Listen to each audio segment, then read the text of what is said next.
आइए गुरु पूर्णिमा के पावन पर्व के त्रिदिवसीय ज्ञान यज्ञ सत्संग आयोजन के त्रिदिवसीय इस सत्र में हम लोग पिछले 2 दिन से एक बात समझने का प्रयास कर रहे हैं, क्योंकि सभी शास्त्रों में, सभी पुराणों में, रामचरितमानस में एक ही बात कही गई है कि परमात्मा केवल प्रेम के वश में होता है। यहाँ तक कि जो निर्गुण निराकार अप्रकट व्यापक परमात्मा है, अव्यक्त है, वो प्रेम के वश में होकर के प्रकट हो जाता है। हरि व्यापक सर्वत्र समाना और प्रेम ते प्रकट हो ही मैं जाना। भगवान शंकर ने कहा है प्रेम से वो प्रकट हो जाता है। अगर प्रेम अधिक है तो उसको प्रकट करने का दूसरा कोई उपाय नहीं। केवल प्रेम के वश में होकर के वो अव्यक्त परमात्मा व्यक्त हो। तो हम विचार कर रहे थे लगातार 2 दिनों से कि वो प्रेम हमारे हृदय में कैसे उत्पन्न हो, हमारे जीवन में वो प्रेम कैसे, प्रेम की स्थिति कैसे आवे कि जिस प्रेम के वश में परमात्मा हो जाता है, भाव वश से भगवान सुख निधान करता है।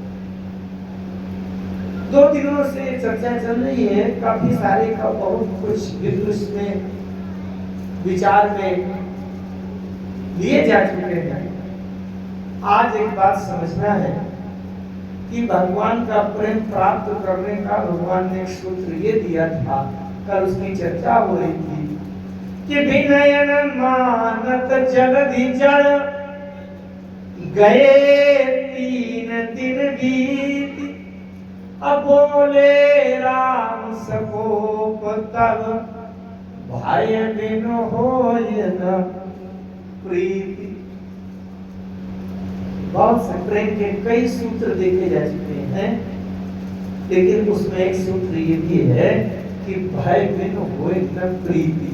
जब तक भय नहीं होता तब तक उससे प्रेम नहीं होगा। उसके लिए गोस्वामी जी ने बड़ा अच्छा एक दोहा लिखा है, लंका कांड में। लवनी में परमान जुग बरस कल्प सर चंद, भजसी न मन ते ही राम को काल जासु को दंड। अच्छा, प्रत्येक व्यक्ति काल को तो डरता है नहीं, और किसी को डरे या न डरे, काल को तो डरता है नहीं। काला सांप यहाँ से आज 8 वर्ष है, क्या होगा ना? आप यहाँ होंगे ना मैं यहाँ हूँ, भगकर बालो। क्यों? क्योंकि काल से प्रत्येक व्यक्ति काल से डरता है। कौन? चाहे वो हिरण्यकश्यप हो, चाहे वो रावण हो, और चाहे जितने बड़े लोक विजेता हो, ये सबको डर लगता है कि कहीं मेरी मृत्यु न हो जाए। इनको शास्त्रों में पंच अविद्या कही गई। मानस में भी एक संकेत आया है पंक्ति में। मेरा स्वभाव है कि कुछ सैद्धांतिक और तात्विक बात करने का स्वभाव है मेरा। रामचरितमानस जो लोग पढ़ते हैं वो स्वामी जी पूज्यपाद देखते हैं, सत पंच चौपाई मनोहर जानी जो डरे उर धरे, दारुण अविद्या पंच जनित विकार श्री रघुवर हरे। माया के 5 प्रकार है अज्ञानता के। दारुण अविद्या पंच जनित, 5 क्या है? अविद्या, अस्मिता, राग, द्वेष, अभिनिवेशा। ये शास्त्र में आता है, योग। अविद्या क्या है? न जानना, अंधकार में रहना, अंधेरे में तो दिखाई नहीं दे रहा क्या है। और संसार के अन्य जीव तो अज्ञान में रहें तो रहें, लेकिन मनुष्य के पास बुद्धि, विचार, विवेक शक्ति है। उसके माध्यम से वो अपने जीवन के कल्याण, हित अहित, अच्छा बुरा, नीति अनीति, धर्म अधर्म का विचार करके जान सकता है कि ऐसा करने से क्या होगा, चोरी करने से हमें सजा मिलेगी। तो ये अविद्या माने अज्ञानता में जो डूबा है, जानना नहीं चाहता। अस्मिता माने अहंकार।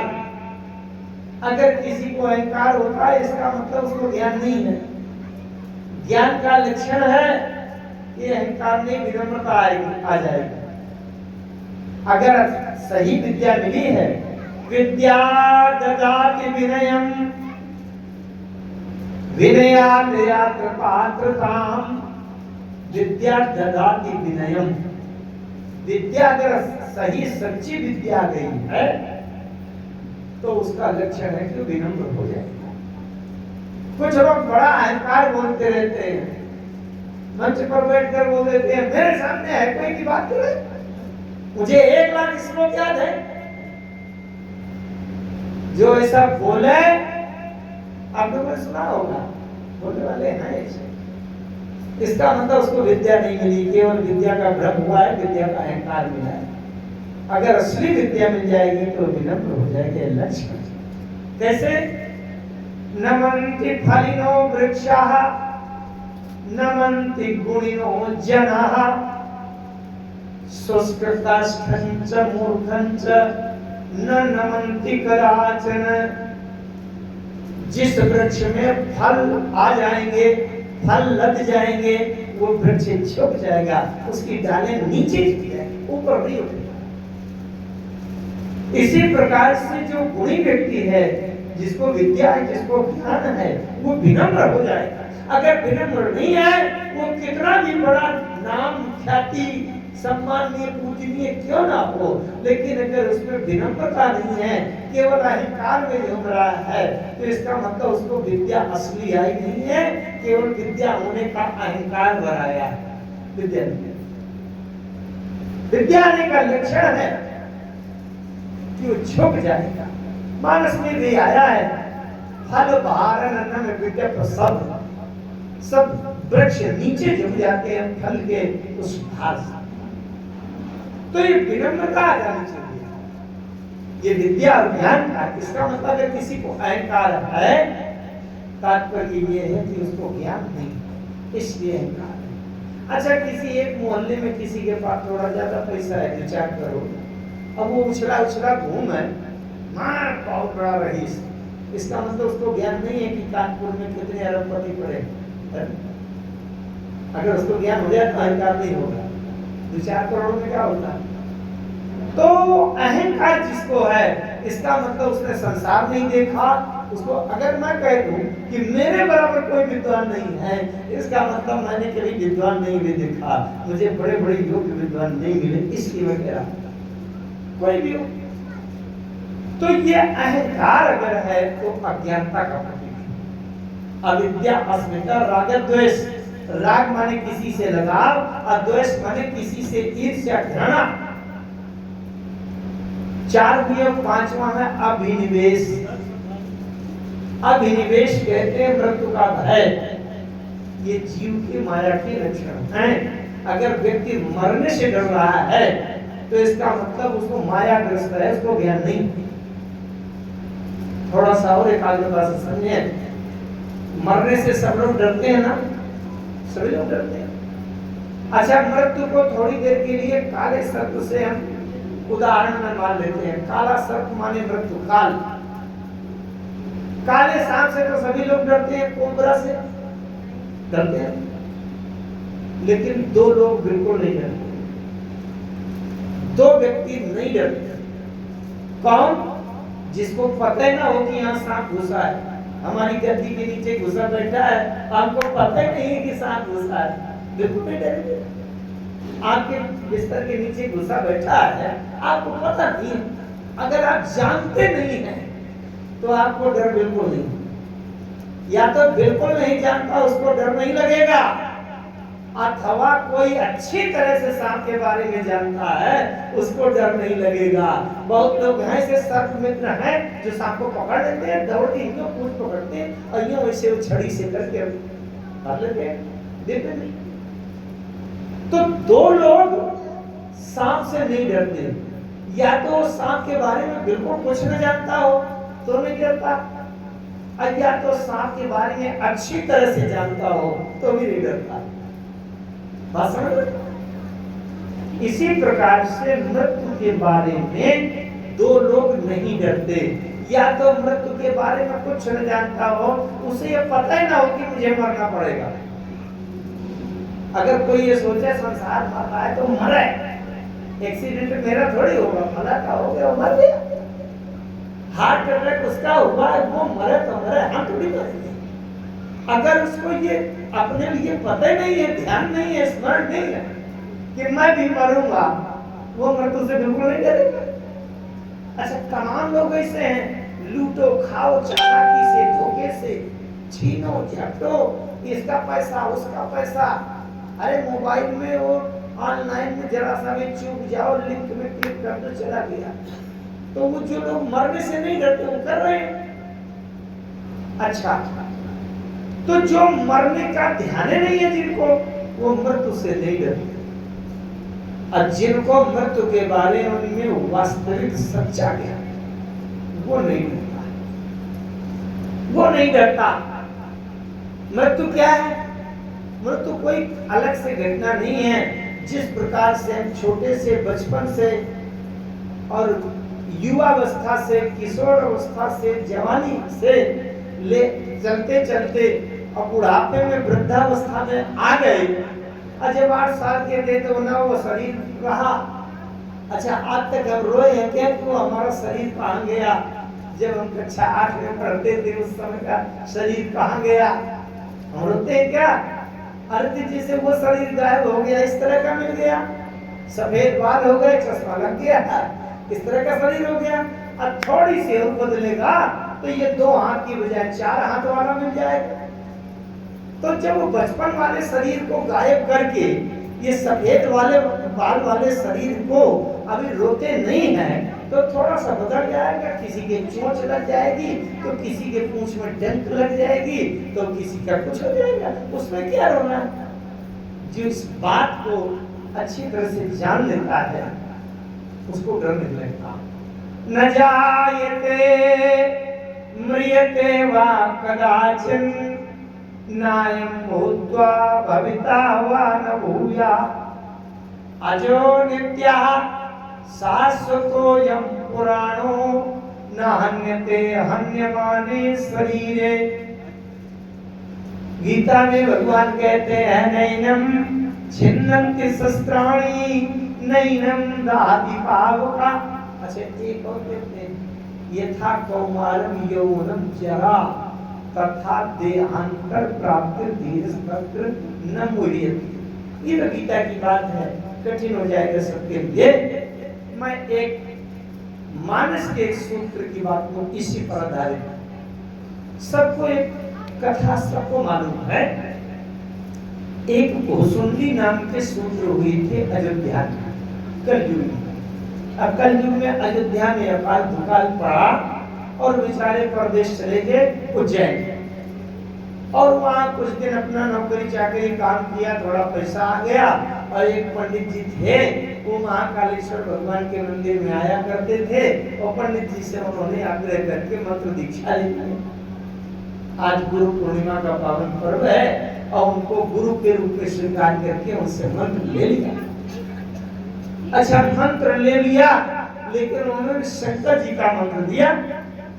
शंभो मंत्र मुहि तुझ बर दीना, शंकर जी का मंत्र दिया। अच्छा, शंकर जी का मंत्र जपने लगे। अब कोई विष्णु भगवान का भक्त आ गया, उसने कहा, शंकर के मंत्र में क्या, विष्णु भगवान तो उससे बड़े होते। अब वो भोसुंडी शूद्र को बड़ा एक चोट लगी कि जो मेरे इष्ट देव हैं वही सबसे बड़े माने जाए तो ठीक, अगर उनको छोटा करके उनसे बड़ा किसी को बता दिया तो ये भी मेरा दुश्मन है। उससे विवाद करने लगे। गुरु जी ने देखा तो गुरु जी जो उनके थे ब्राह्मण गुरु, उन्होंने समझाया, बोले बेटा विष्णु भगवान का विरोध न किया करो, क्योंकि राम ही भजहि तात शिव धाता, अनर पावर कहे केतिक बाता। तो हर कहा हरि सेवक गुरु कहु, सुनि खगनाथ हृदय मम दयौ। जब शंकर जी को विष्णु भगवान का सेवक बता दिया तो भुसुंडी जी बता रहे हैं कि मैं गुरु के को देखते भी मेरी आंखों में आग निकलने लगी, बड़ा गुस्सा आने लगा, हृदय जलने लगा।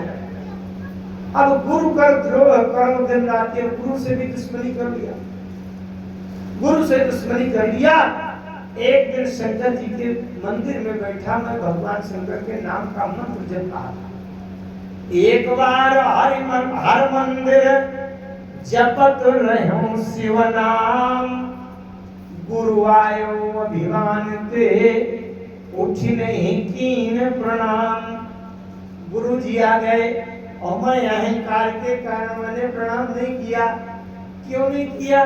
इसलिए नहीं किया कि जब तक वो असली मंत्र गुरु जी केवल जानते थे और मैं नहीं जानता था, तब तक तो ये गुरु और मैं चेला।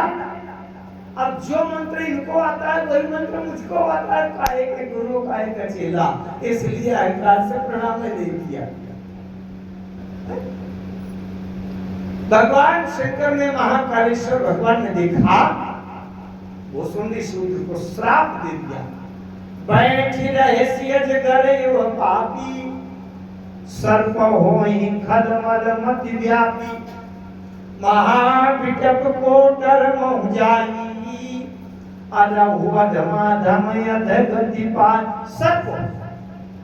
इसके बाद भी उनको महाकालेश्वर भगवान को संतोष नहीं हुआ और उन्होंने कहा कि अयुत जन्म भाई पावहि पीरा, 10,000 जन्म लेना, 10,000 जन्म।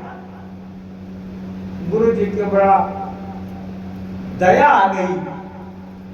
गुरु जी ने हाहाकार करके रुद्राष्टक से स्तुति किया भगवान महाकालेश्वर भगवान। नमामि ईशान निर्वाण रूपम, आप सभी लोगों को आती है स्तुति। और उस स्तुति से प्रसन्न होकर महाकालेश्वर भगवान ने आकाशवाणी से कहा कि ऐ ब्राह्मण तुम वरदान मांगो। ब्राह्मण ने कहा कि शंकर दीन दयाल एवं हो कृपाल, श्राप अनुग्रह हो जे नाथ थोड़े ही काल।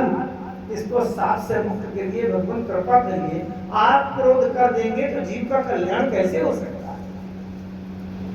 शंकर जी ने उनको कहा कि भाई मोर श्राप तुझे व्यर्थ न जाई नहीं, और जन्म सहस्त्र अवश्य पाई। 1000 जन्म जरूर इसको मिले, 1000 जन्म लेना पड़ेगा। लेकिन एक वरदान, एक आशीर्वाद है मेरा, कामने हो जन्म मिटे नहीं ज्ञान। बड़ी महत्वपूर्ण बात थी। हम लोग अन्याय, अधर्म, दुष्कर्म, पाप कर्म, गलत कर्म, अनीति क्यों करते हैं? क्योंकि पूर्व जन्म में जो हमने काम बिगाड़े हैं, बुरे कर्म किए हैं, और उसका जो दुष्प्रभाव मिला है, जो दुष्कर्म का परिणाम मिला है और नरक भोगा है, तमाम दुख सहन किए हैं, वो हमको ध्यान भूल गया है। तो इस जन्म में फिर से बुरे का पाप कर्म कर रहे। अगर जिसको ये ध्यान बना रहे कि एक बार बिजली का तार पकड़ने से करंट लग गया था तो दोबारा नहीं पकड़ेगा बेटा, अगर उसको रोजे भूल जाएगा तो रोजे पकड़ता रहेगा। तो हमको पिछले जन्मों का ध्यान नहीं है, स्मरण नहीं है कि क्या हमने गलत कार्य किया था और किसका परिणाम ये हुआ कि हमारे चोट लगी, हमको बीमारी हुई, हमें घाटा लगा और हमारा एक्सीडेंट हुआ, हमारा लड़का मर गया। आखिर क्यों? अगर हमको ये ध्यान बना होता कि पूर्व जन्म में कौन से गलत काम, पाप कर्म किए थे कि जिसके कारण हमें इतना दुख मिल रहा है, तो अगर हमको ये स्मरण बना होता तो हम दोबारा वो पाप कर्म कभी न करते। हमारे जीवन में कमी यही है कि पिछले जन्मों का हमें भूल जाता है। शंकर भगवान ने वसुंधरा जी से कह दिया, कामने हो जन्म मिटे ही नहीं ज्ञान। चाहे जितने जन्म हो जाए, किसी भी जन्म में तुमको पूर्व जन्मों का ज्ञान नहीं भूलेगा, माने स्मरण बना रहेगा। अच्छा, स्मरण बना रहेगा, इसलिए 1000 जन्म मिले। अब मैं मृत्यु को बताने जा रहा हूं कि मृत्यु से कौन डरता है कौन नहीं। थोड़ा सा बड़ी तात्विक बात होगी, एकाग्रता से समझेंगे। अब वो भूसुंडी जी गरुड़ जी से बता रहे हैं, जोई तनु धाराऊं तजाऊं पुनी अनायास हरिजान। जीव नूतन पट पहिरई नर परिहरई पुराण। थोड़ा सा ध्यान से समझिएगा, अगर ये रहस्य समझ में आ गया तो बहुत कुछ अंदर से हल्के हो जाएंगे। जोई तनु धाराऊं तजाऊं पुनी, इसका अर्थ ये है कि वो कह रहे हैं कि मैं जो भी शरीर धरता हूं वो शरीर बिल्कुल आसानी से छोड़ भी देता हूं। जोई तनु धाराऊं तजाऊं पुनी अनायास हरिजान। अनायास अचानक छोड़ देता। अच्छा, तो ये कौन कह रहा है? ध्यान से समझेंगे, कौन कह रहा है? जो ये शरीर है, हम आप लोग अपना परिचय किस रूप में देते हैं? शरीर के रूप में। लोग पूछेगा आप कौन? हम बोलेंगे मैं राम गोपाल तिवारी बांदा। ये किसका परिचय दिया जा रहा है? ये परिचय है शरीर का, देह का। लेकिन जो ये कह रहा है कि मैं जो भी शरीर धरता हूं उसको अचानक ही छोड़ भी देता हूं, तो इसका मतलब ये बात शरीर तो कह नहीं रहा।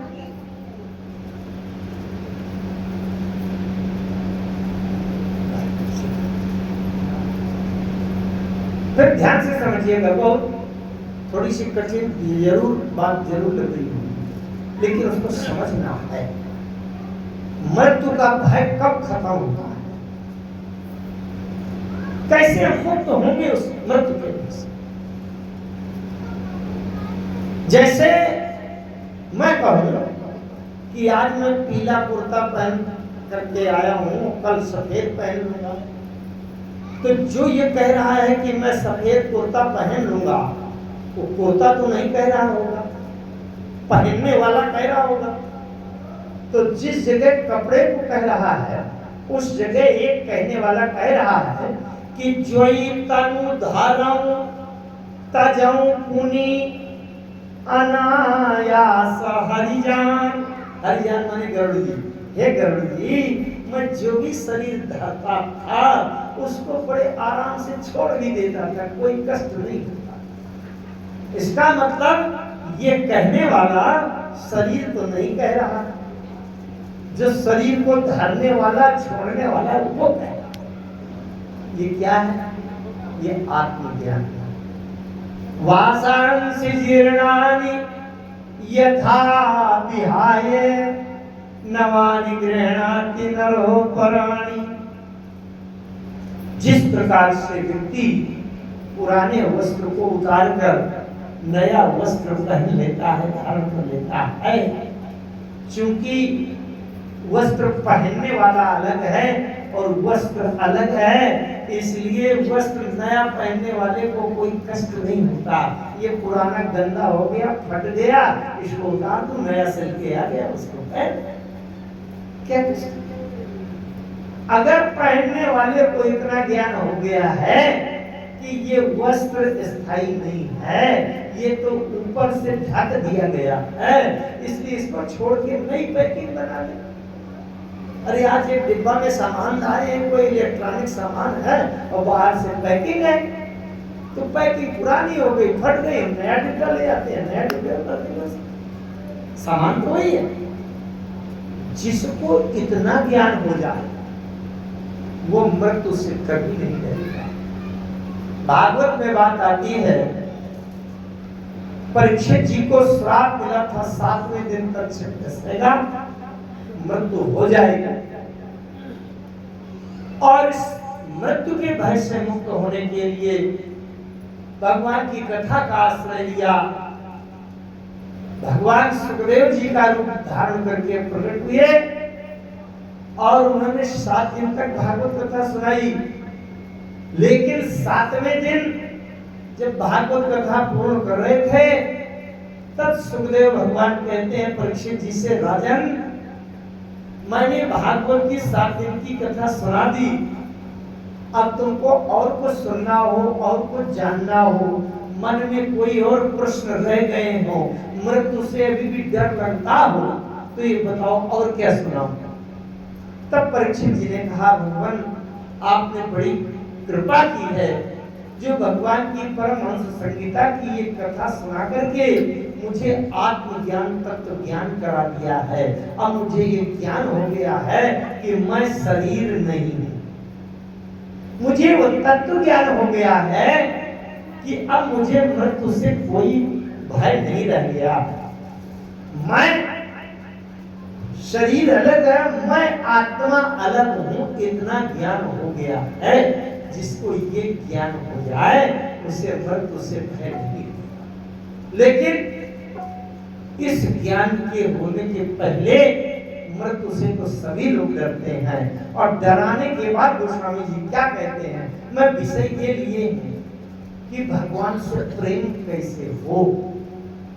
गोस्वामी जी कहते हैं, लवनिमेष परमान जुग बरस कल्प सरचंद्र भजसी नमन के ही राम को काल जासु को दंड।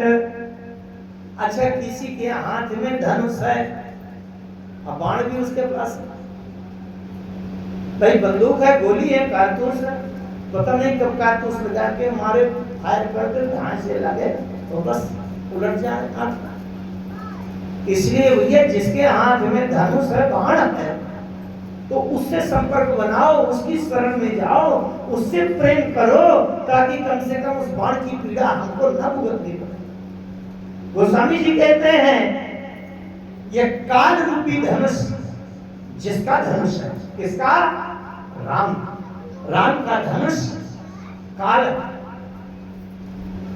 राम जी के धनुष के 2 दर्शन हैं, एक है पर विज्ञान कठिन को दंडा, विज्ञान के धनुष से ज्ञान के बाण निकलते हैं, और एक है बाह्य दृष्टि से देखते हैं। तो लवनिमेष परमान जुग, ये लवनिमेष परमान जुग क्या है, जिसको आज की भाषा में हम लोग सेकंड, मिनट, घंटा कहते हैं, वो पौराणिक काल में समय नापने की जो इकाई होती थी वो लव निमेष, जितने देर में पलक गिरती है वो निमेष। युग परमाणु ये समय नापने की इकाई है। बरस 1 साल हो गया, कल्प हो गया। अच्छा, तो एक एक दिन का, एक एक साल का जो बाण लग रहा है, एक समय ऐसा आएगा। काल के 2 अर्थ होते हैं, काल जासु को दंड, काल माने समय, और काल माने वो काल जो सबको अपने गाल में कर लेता है, सबको विनष्ट कर देता है। 2 अर्थ हैं, काल माने समय, टाइम, और काल माने जो विनाशकारी है, जो विनाश कर देता है। अच्छा, तो ये 2 अर्थ नहीं है, समझने की बात है। हमें जो एक एक मिनट, एक एक सेकंड जो बीत रहा है, चलते चलते 1 सेकंड ऐसा आएगा जिसमें हमारी अंतिम सांस बंद हो जाएगी। इसका मतलब जो समय वाला काल है, एक ऐसा समय आएगा, वो क्षण, वो मिनट, वो सेकंड, वो विनाशकारी काल बन जाएगा हमारे लिए। इसका मतलब ये जो समयवाची शब्द है, ये सब राम जी के बाण है, और काल जासु को दंड। तो जिसके हाथ में काल रूपी धनुष है, भाजसी मन नमन के ही राम को। अरे मन इतना मूर्ख हो गया है कि उस राम को नहीं बचते हो जिसके हाथ में काल रूपी धनुष है। भाई, जिसके हाथ में काल का नियंत्रण है उसका भजन करना चाहिए। एक मैं कथा पक्ष में बात एक बताऊं, बड़ी सरल और समझ में आने लायक, क्योंकि ये तात्विक बात ज्यादा देर तक सब लोगों को समझने में कठिनाई होगी। धनुष यज्ञ का प्रसंग चल रहा था। अब अचानक जनक जी ने कह दिया कि अब जनी को माखे भटमानी वीर विहीन वही में जानी। लक्ष्मण जी को बुरा लग गया। माखे लखन कुटिल भई भाऊ है, रजपट भरकत नयन रिसऊ है। अब लक्ष्मण जी इतना पराक्रम बल और साथ का बखान करने लगे। लक्ष्मण जी कहते हैं राम जी से कि सरकार अगर आपकी अनुमति मिल जाए, जाओ तुम्हारे अनुशासन पावो, तो कंदुकैव ब्रह्मांड उठाओ। कंदुक माने गेंद, ये गेंद की तरह मैं ब्रह्मांड को उठा लूं और काटे काचे घट जिमि डारो, होरी सको मेरु मूलक जिमि तोरी। मैं इस ब्रह्मांड को कच्चे की घड़े गेंद की तरह उठा लूं और कच्चे की घड़े की तरह फोड़ डालूं, अगर आपकी आज्ञा मिल जाए। जनक जी की बातों का मैं उत्तर दे सकता हूं इस तरह अपना बल दिखा कर। यहाँ एक बात आती है, जितने राजा लोग थे, आकाश से देवता थे, ऋषि मुनि गंधर्व असुर किन्नर नाग नर थे, उन्होंने लक्ष्मण जी की बात सुनी तो सब घबरा गए। सबने कहा भैया कि अगर दहाड़ रहे थे फोड़े जानेंगे ब्रह्मांड। कुछ लोगों ने कहा भागो जल्दी भागो, हमें फोड़ डालेंगे ब्रह्मांड तो क्या होगा। तो कुछ राजा भागने को हुए, लेकिन वो समझदार थे। उन्होंने कहा सुनो सुनो सुनो, भाग के जाओगे कहाँ? जब पूरा ब्रह्मांड फोड़ डालेंगे तो भाग के जाओगे कहाँ? ब्रह्मांड से बाहर थोड़ी चले जाओगे। एक ने बड़ी अच्छी सलाह दी, बोले सुनो, अगर ये ब्रह्मांड फोड़ेंगे तो जहां खड़े हैं वहां व्यवस्था जरूर कुछ रखेंगे कि उतनी जगह बचाएंगे। इसलिए भैया दूर न भागो, तुम तो इन्हीं के चरणों के पास चलो, क्योंकि जब ब्रह्मांड फोड़ेंगे तो अपने खड़े रहने के लिए जरूर कोई न कोई व्यवस्था करेंगे। हम इनके पास रहेंगे तो हम भी बच जाएंगे। आप बोलिए लक्ष्मण क्या है? तुम कृतांत वत्सक सुरत्राता। लक्ष्मण जी का एक नाम है शेष, जानते हैं? शेष सहस्त्र शीश जग कारण, जो तरु भूमि भय कारण। अच्छा, शेष किसको कहते हैं? शेष कहते हैं विद्यार्थी जीवन में पढ़ाया जाता है, जब किसी संख्या में किसी संख्या का भाग दिया जाए। भाग दिया गया, 3 बार चला गया, 8 बार चला गया, 15 बार चला गया, फिर उसको नीचे उतारा, भाग देते गए।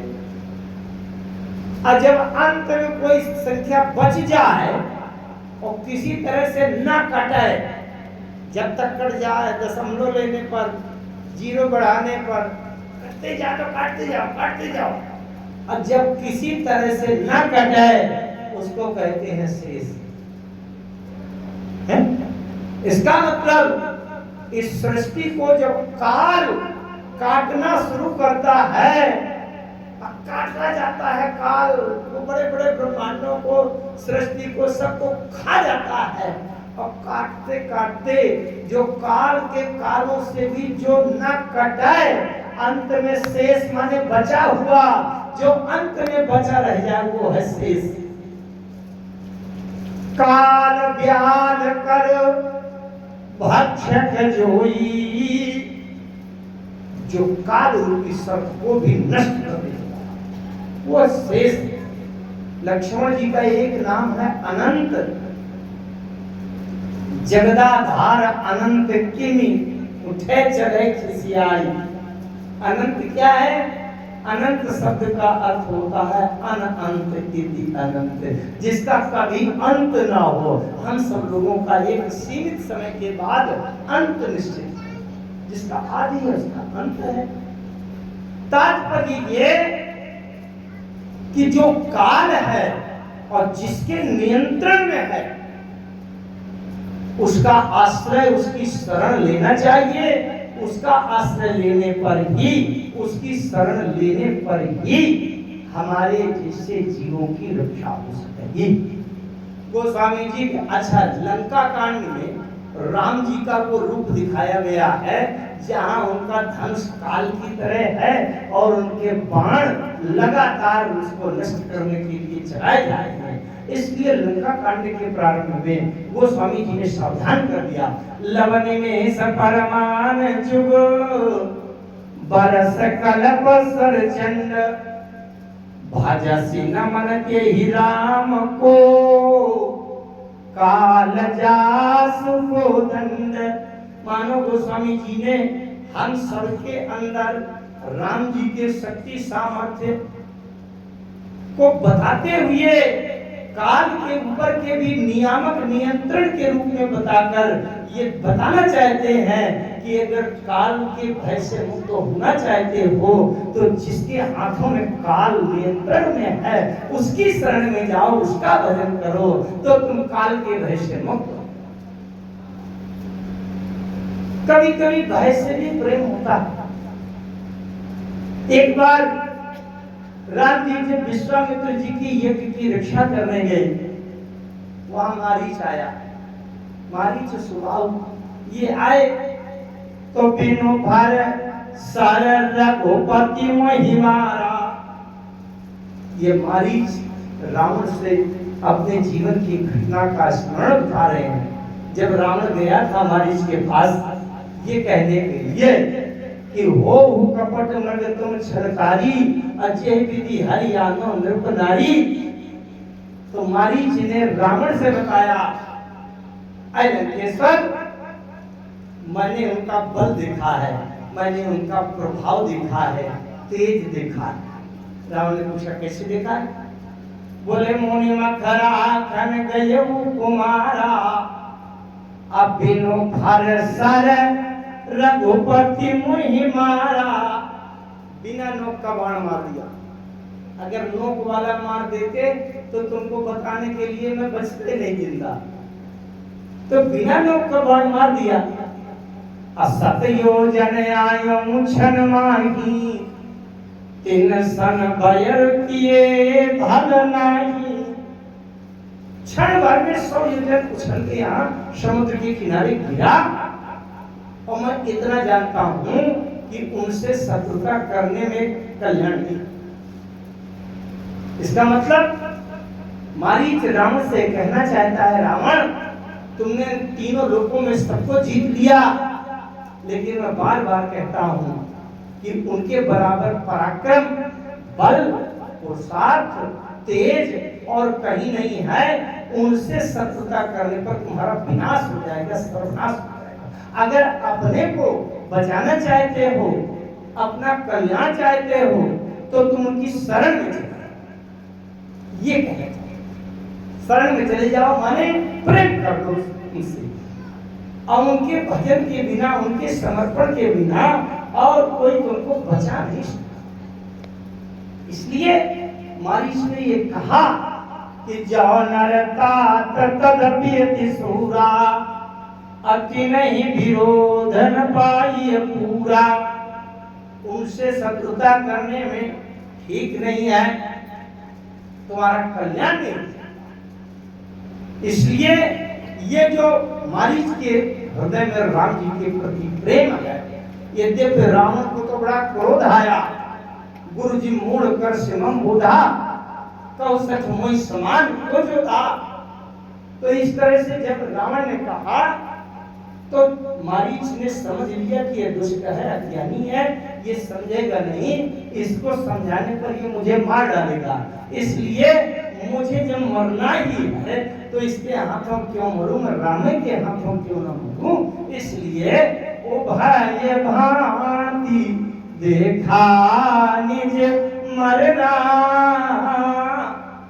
तब ताजेसी रघुनायक शरणा। अच्छा, शरण तो सोचा, लेकिन शरण क्यों सोचा? स्वयं मरण की कल्पना करके गया शरण में कि अब मैं राम जी के हाथों से मरूंगा। तो ये जो प्रेम है, अब प्रेम आया अंतर प्रेम तास पहचाना। राम जी ने प्रेम समझ लिया कि इसके हृदय में प्रेम है, लेकिन प्रेम कौन सा है? ये भय के कारण से प्रेम है। हमारे हृदय में राम जी के प्रति प्रेम उत्पन्न हो जाए, चाहे राम जी के उपकार, राम जी की कृपा, राम जी की करुणा, राम जी का एहसान मानकर प्रेम हो जाए तो भी कल्याणदायक है। और चाहे राम जी की शक्ति सामर्थ्य ये समझ करके प्रेम हो जाए तो भी कल्याणदायक है। इसी को कुंभकर्ण ने रावण से कहा है, कुंभकर्ण ने कहा है, मंदोदरी ने बार बार कहा है, अंगद जी ने कहा है। कुंभकर्ण यही कहता है, जब रावण ने कुंभकर्ण को जगाया, और जब जगाया कुंभकर्ण जागा, देखा तो रावण के 10 मुंह नीचे की ओर लटके थे, उदास थे, मुरझाए थे। कुंभकर्ण बुझा कहु भाई, काहे तव मुख रहे सुखाई। तो कथा कही सबके ही अभिमानी, जेहि प्रकार सीता हरियाणी। कुंभकर्ण ने कहा कि जिस प्रकार से सीता को उठा लाया, ये पूरी घटना सुना। कुंभकर्ण ने सुना, अच्छा रावण ने बताया कि युद्ध शुरू हो गया है। अब युद्ध शुरू हो गया है, कुंभकर्ण ने कहा ये कोई बड़ी घटना थोड़ी, तुम एक है सीता थोड़ी, तुम तो न जाने कितनी सुंदरियों को उठा लाए हो। देव यक्ष गंधर्व नर किन्नर नाग कुमारी, जीत बड़ी निज बाहुबल बहु सुंदर वर्णारी। कुंभकर्ण ने कहा जब सैकड़ों हजारों सुंदरियां उठा लाए हो तो एक सीता को उठा लाए तो कौन सी नई बात हो गई? रावण ने कहा नहीं नहीं ये विशेष घटना है। बोले क्या? बोले और जब किसी की सुंदरी कन्या उठाता था तो कोई मेरे सामने नहीं आता था, और इसमें तो इसने राम ने बंदरों को इकट्ठा करके और मेरी लंका में आक्रमण कर दिया, इसलिए विशेष बात है, नई घटना है। अरे तो कुंभकर्ण ने कहा कौन सी नई बात है? तमाम लोग लड़ने के लिए आए, तुम्हारे भुजाओं के बल के सामने सब मर मरा के चले गए भाग के, और तुमने तुरंत जीत लिया। तुम्हारे पास रावण के पास रावण की लंका में 8 वीर ऐसे थे जो अकेले अकेले पूरे संसार को जीत लेते थे। कुमुखय कंपन पुलिस रद धूम केतु अतिकाय, एक एक जग जीति सक अवै से सुभट निकाय। सुररिपु दुर्मुख सुररिपु मनुजयहारी, भटयति काय अकंपन भागी, अपर महोदर आदि कबीरा। ये सब बड़े बड़े 8 वीर ऐसे थे। कुंभकर्ण ने कहा रावण से कि तो उसमें कोई चिंता की बात है नहीं, तुम्हारे पास वो 8 वीर ऐसे हैं जो अकेले अकेले पूरे संसार को जीत लेते हैं, तो तुम उन्हीं को लड़ा देना, तुम्हें क्या चिंता है? राम हो चाहे श्याम हो, वो तो तुम्हारे वीर सब जीत लेंगे सबको। रावण ने कहा अरे उनको लड़ाया था, तो कुंभकर्ण ने कहा तो फिर तुम जीत गए होगे, राम हार गया होगा। रावण ने बताया अरे उनको सबको लड़ाया और वो सब मर गए। कुंभकर्ण ने कहा है मर गए? बोले हाँ सब मर गए। कुंभकर्ण ने कहा कि तुम्हारी आंख नहीं खुली? अरे भाई जो 8 वीर ऐसे थे जो अकेले अकेले पूरे संसार को जीत लेते थे, और वो एक एक दिन में सब निपट गए, सब मर गए। सुररिपु दुर्मुख सुररिपु मनुजयहारी, भटयति काय अकंपन भागी, अपर महोदर आदि कबीरा, अपरे समरमा सब रणधीरा। कुंभकर्ण ने कहा इतना हो गया, तुम्हारी आंख नहीं खुली, होश नहीं है अभी? तब कुंभकर्ण कहता है दशकंधर के वचन सुनी, कुंभकर्ण बिलखान जगदम्बा हरियाण अब और 60 चाहत कल्याण। मूर्ख कहेंगे उनसे शत्रुता करके विरोध करके तो कल्याण चाहता है। रावण ने कहा कुंभकर्ण से, क्या तुम कल्याण जानते हो क्या कि कल्याण क्या होता है और कैसे होता है, कल्याण कैसे हुआ करता है? कुंभकर्ण ने तुरंत कह दिया कि भजा हो राम होई कल्याण। कल्याण करने का केवल एकमात्र उपाय है, दूसरा कोई विकल्प नहीं है। भजहु राम, भजहु राम कीन्यो प्रभु विरोध ते ही देवक, सुर विरंच सुर जाके सेवक। शंकर जी, ब्रह्मा जी, सभी देवता जिनकी सेवा के लिए लालायित रहते हैं, मंदोदरी कहती है कि तुमने उनसे शत्रुता किया है, जानबूझकर विनाश को आमंत्रित कर रहे हो क्या? तात्पर्य ये कि राम जी के बल पराक्रम तेज पुरुषार्थ सर्व सामर्थ्य और काल को हाथ में लेकर नियंत्रण रखने वाले ऐसे पराक्रमी राम को जान करके कम से कम अगर ज्ञान या उनके किए गए उपकार का एहसान नहीं मानते हो तो कम से कम राम के पुरुषार्थ तेज बल पराक्रम को डरो और डर करके उनसे बचने के लिए राम का भजन करो तो भी कल्याण हो जाएगा। राम को भजो, चाहे जिस प्रकार से भजो तो कल्याण अवश्य। भजो राम होई कल्याण। रावण के दुई भाई, अब दोनों भाइयों ने अलग अलग पद्धति से रावण को समझाने का प्रयास किया। रावण के एक भाई विभीषण, और विभीषण जी ने समझाने का प्रयास किया कि ऐ लंकेश्वर, ये सीता राम की है और राम को दे दीजिए।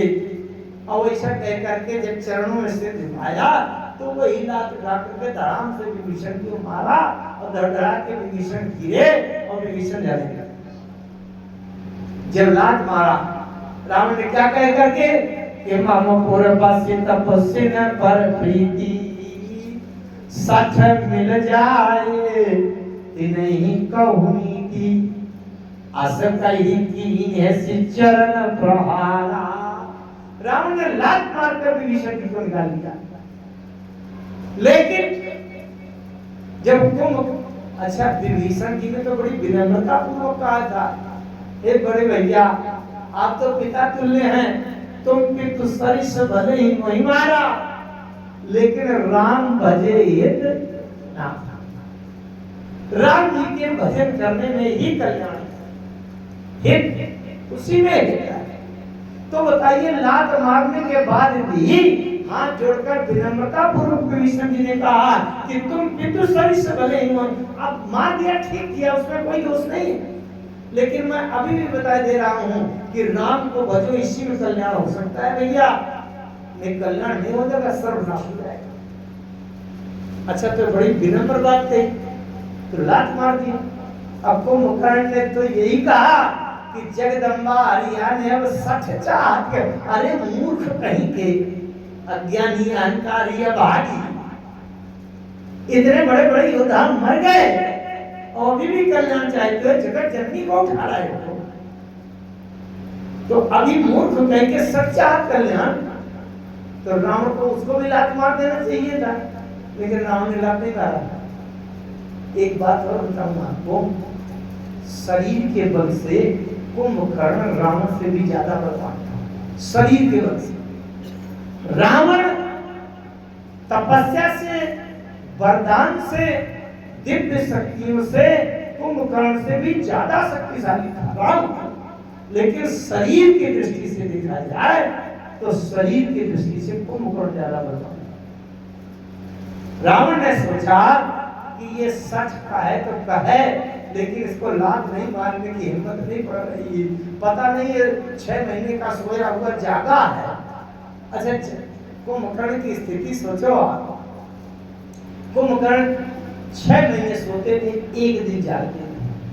और इतना बड़ा शरीर था कि शरीर को भोजन देने के लिए अगर भोजन का स्टॉक स्टोर करने में लगे तो पूरा दिन भोजन इकट्ठा करने में लग जाता था। खाओ 6 महीने के लिए, और खाने में इतना बड़ा मुंह तक कुछ भी आवे सब खा जाता। तो रावण को भी डर लग रहा था, कहीं मेरी ही तरफ नाश्ता करने का मन कर दिया तो गड़बड़ हो गया। अच्छा, रामायण में लिखा है कुंभकर्ण जब जागा 6 महीने के बाद, तो आपके रिश्तेदार जो रहते हैं कहीं दूसरे प्रदेश में, छत्तीसगढ़, और वहां से कुंभकर्ण जागा और उत्तर प्रदेश की ओर मुंह किया।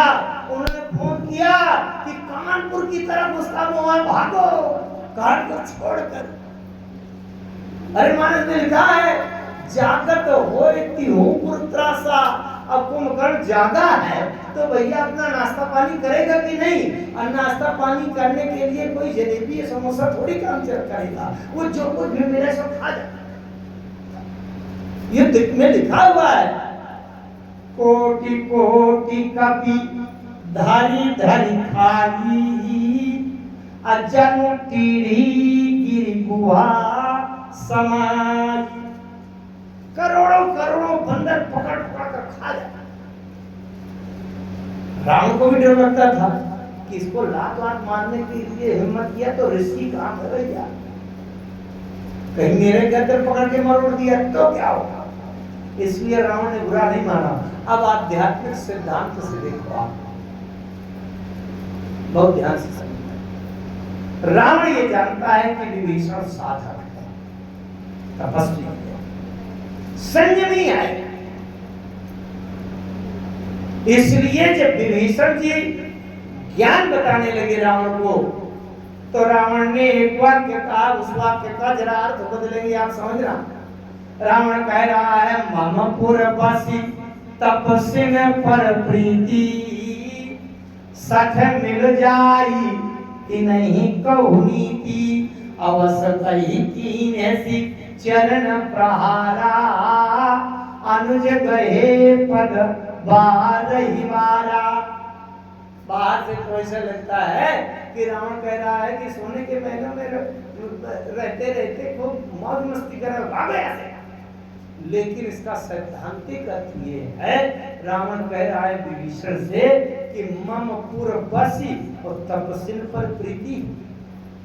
ये भोग नगरी में, सोने की नगरी में, मोह की नगरी में रहते हो और राम तत्व ज्ञान की तपस्या से प्रेम करते हो, तो शरीर को भी मोह नगरी में, भोग नगरी में, मांस मदिरा से डूबी हुई नगरी में क्यों रखे हो? इस शरीर को भी यहाँ से उठाकर ले जाओ और पवित्रता के उस तपस्वी के पास ले जाओ, जिससे तत्काल सिद्धि प्राप्ति हो और तत्काल तुम्हारा कल्याण हो जाए। रावण जानता है कि विभीषण को चोट लगने से विभीषण लंका से मोह त्याग देगा। अनिल भैया कल बता रहे थे, जिसके घर में 5 तोला सोने का हार रखा हो और कोई उसको बाहर परदेश की बात जाए तो बार बार याद आती है मेरी तिजोरी में 5 तोला का हार रखा है, मन वही रखा रहता है। तो भाई विभीषण के अलावा और किसी को कहा जाता कि सोने की लंका छोड़कर चले जाओ और राम से प्रेम कर लो, कोई न जाता। लेकिन रावण जानता है कि विभीषण के अंदर वैराग्य है, लोभ नहीं है, आसक्ति नहीं है, तो इसलिए कह दिया मम पुरवासी। और इस लोभ के नगर में क्यों हो, क्रोध के नगर में क्यों हो, पाप के काम के नगर में क्यों हो, इस नगर को छोड़कर उन तपस्वी राम के पास। रावण जानता है, कुंभकर्ण को जानता है, कुंभकर्ण की कमजोरी जानता है, कुंभकर्ण की जैसे हम लोग भी जैसे जानते हो कैसे, थोड़ी देर सत्संग में बढ़िया मन लगा के एकाग्रता से सुना तो ऐसा लगता है ये संसार सब झूठा है, सब बेकार है, गलत काम नहीं करना चाहिए। लेकिन इस कल्याण धाम आश्रम से बाहर निकले तो फिर चालाकी आ गई, अगर ऐसा से ऐसा कर दूं तो 500 रुपया इसके चुपचाप निकाल लूंगा, इससे दलाली मिल जाएगी, उससे ठगने को मिल जाएगा। कहने का तात्पर्य ये कि सत्संग के समय तो ज्ञान वैराग्य आ जाता है और सत्संग से जैसे हटे और संसार के रस में डूबे तो फिर वही काम क्रोध लोभ में डूब जाते हैं। रावण ने परीक्षा लिया, क्या लिया? कुंभकर्ण बड़ा तत्व ज्ञान बता रहा था। जगदम्बा हरियाणा सठ चाहत कल्याण। रावण ने लात नहीं मारा।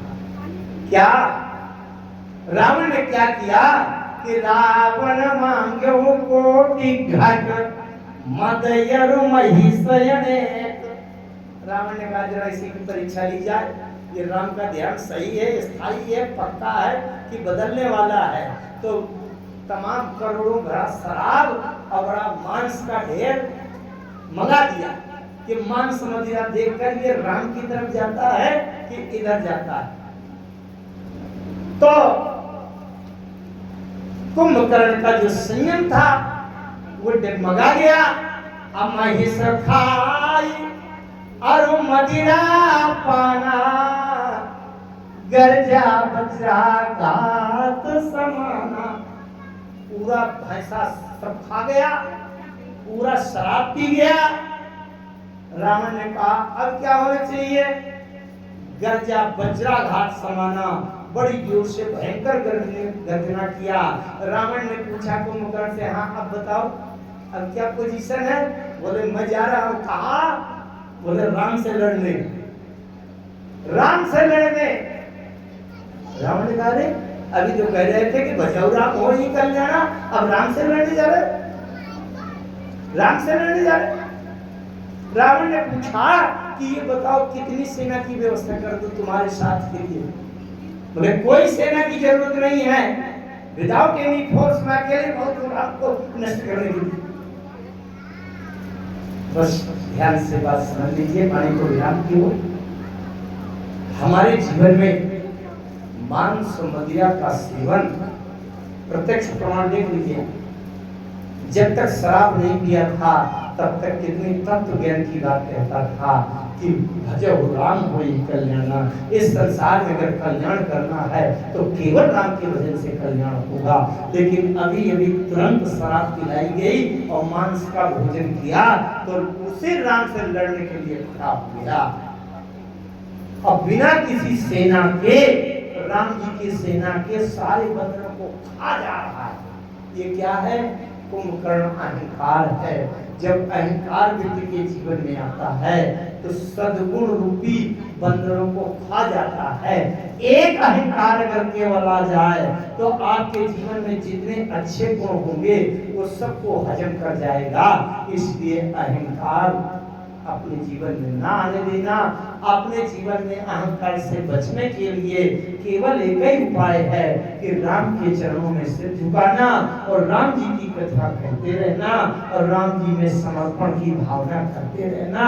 राम जी के अलावा अहंकार से बचाने वाला कोई नहीं है। इसलिए ये राम जी से प्रेम करने का एक सूत्र है, भय बिनु होई न प्रीति। तो राम जी सर्वशक्तिमान हैं, सर्वसमर्थ हैं, कालों के काल हैं, कालातीत हैं, ब्रह्मा विष्णु महेश के भी संचालक हैं। इसके सर्वशक्तिमान करके भी अगर हम राम की शरण में जाएं, राम से प्रेम करें तो भी कल्याण हो जाएगा। हम गुरु पूर्णिमा के पावन